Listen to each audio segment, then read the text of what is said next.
before training camp started, you talked about knocking off rust and trying to get back into the swing of things. A week and a half out from week one, where are you in terms of rust, and basically how are you feeling going into your first game in a while? I'm feeling good. I'm feeling good. Training camp was pretty tough getting through that. Um, but physically, I feel like myself. Mentally, I feel like myself. Now it's to put it on game tape. That's the hardest part about the NFL is to play consistent on game day, and so that's my next goal is to go out there and make a difference.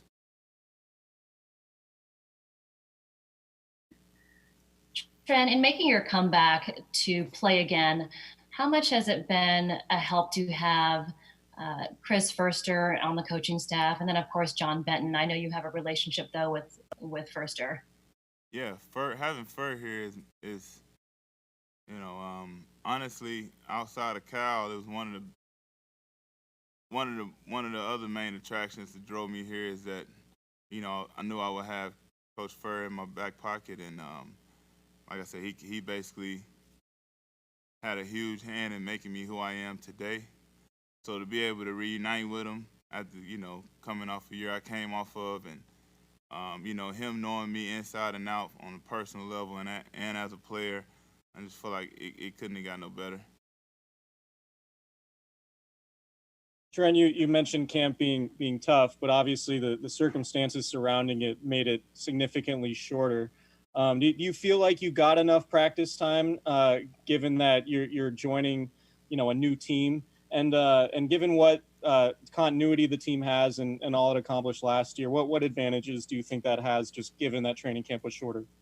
I guess on paper training camp seems shorter, but I mean, we've been here since August, end of July, early August. So it's been about a month. And crazy thing is, before we started practice or pads and going against each other, full speed, our walkthroughs were is about as full speed as they can get. So that done a great deal for me, just getting back in the flow of things. And I having those padded practices on top of each other, back to back to back like that, and everybody just now getting back into football shape. The training camp, although like I said, it seemed short, it was a lot harder than many people and myself expected. So I was really really happy for that because you don't want to be still knocking off the rust in the game and still trying to get in shape during the game because obviously we got a goal to capture, and that's kind of contradictory. Trent, George was just in here talking to us about the possibility of doing a 4 tight end set. What have you seen from the tight ends when you're on, next to them on the line out there? I mean, it's the best in the league. It's elite from top to bottom. I mean, even Charlie, the rookie. I mean, when you turn the film on, he's probably one of the better blockers on the team. And coming from a rookie tight end, I think that's saying a lot. And of course, we all know what Jordan is capable of. Dwelly made a ton of plays for this team last year, and continue to make plays. And obviously, George is the best in the game. So I think our tight end room is as good as it could possibly get. Hey, Trent, to get a jump on your first matchup here against the Cardinals, when did you probably turn on the first film to start studying Chandler Jones again, and what is it like to just come out the gate going against him? Well, I turned the film on, back in April when I looked at the schedule and seen that, Arizona was our opener. And me and him have had some epic battles, and we've went back and forth a few times. So there's a lot of tape for me to study on me and him, in our matchup. So I didn't waste any time. I just started to kind of go over and look at it again. And, it's frustrating because he's a rusher with it all. So no matter how much you study him, there's still that X factor that he can get you with. And, that's what makes him so good. Hey, Trent, one thing that you mentioned that really kind of piqued my interest was the walkthroughs and how this team went almost full speed in walkthroughs. Is that something that's, you've found unusual coming to the 49ers? Do you feel there's maybe a little bit more pep in this team step and than you might see elsewhere in the NFL? Of course, of course. Yeah, like I told, it was the most intense walkthrough I've ever been a part of. Walkthroughs, because it went on for a couple weeks, but it definitely the most intense walkthrough I've been through. And I think it speaks volume for the leadership of this team and our head coach, our GM, and the guys we have in this locker room to demand a certain pace. And this team is motivated, like I've always said, and I think the first time we was able to get back on the field with each other, it was walkthroughs, and you can kind of see everybody is just chomping at the bit to kind of make up for last year. That nobody's wasting no time, nobody's wasting days. Everybody's giving it their all every practice, and to be successful, I think that's what you need, and I think this team has it, and I'm just happy to be a part of it. Hey, Trent, I don't suppose you played the Chiefs much with the Washington football team, and Dee Ford's been sidelined a bit since you've been here.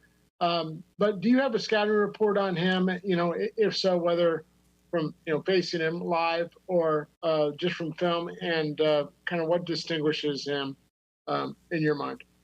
Yeah, of course. I think what Dee's been doing in this league is no secret. He's been doing it for a minute, and I think what pops off to you on the film as soon as you turn it on is the speed off the edge, and it's not just speed; it's control speed, and there's technique, and he can turn it into a power at any time. And he's such a smart rusher. He reads the formation. He knows when he got his one-on-one op. He knows when there's help. He knows when there's a chip coming.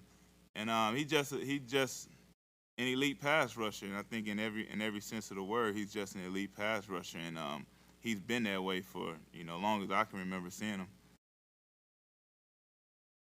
Hey, Trent, given that it's been over a year since you've actually started an NFL game, how excited or anxious are you, and how much have you actually visualized the moment in your head of, being back out in an NFL game and starting again?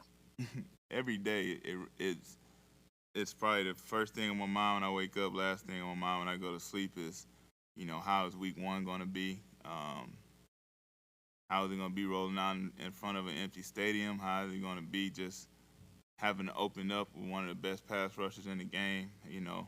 There's a lot of things to think about when it comes to me thinking about this opener. So it's on my mind constantly, man. And, I'm excited that I'm back in this position where I can just think about football.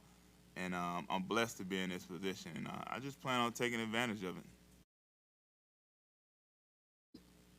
Trent, Mike was just in here talking about how he's much more confident heading into this season. He's improved a lot. When you've looked at the film from last year to seeing what you've seen from him in training camp, what is the difference? What has he changed in his procedure and play? Did you say Mike? Yes, Mike McGlinchey. Oh, yeah, I think when you talk to the coaches, I think they would say that Mike has probably been one of the most improved players on this team. And just from me watching him last year, I thought that he had made a ton of strides. And I think one of our first conversations when I got here, after actually seeing him move on the field and seeing him up close, I told him that, there's nothing stopping him from being the best right tackle in the league, and I think that's what he's really chasing. He's chasing greatness. He's never settled. He's never satisfied. And he's one of those guys in the room that we all can kind of look towards and to see that he's playing like his hair is on fire, and it's paying off. You turn on the film now. He's I ain't gonna say he's a totally different player, but he's a much more improved player, and he's been improving every year. And I think this year he's took another leap and bound towards greatness, and I'm just happy for him. I'm happy to see what this year holds for him, and if he's anything close to what he's been showing us in practice, then I think he will establish himself as an elite right tackle.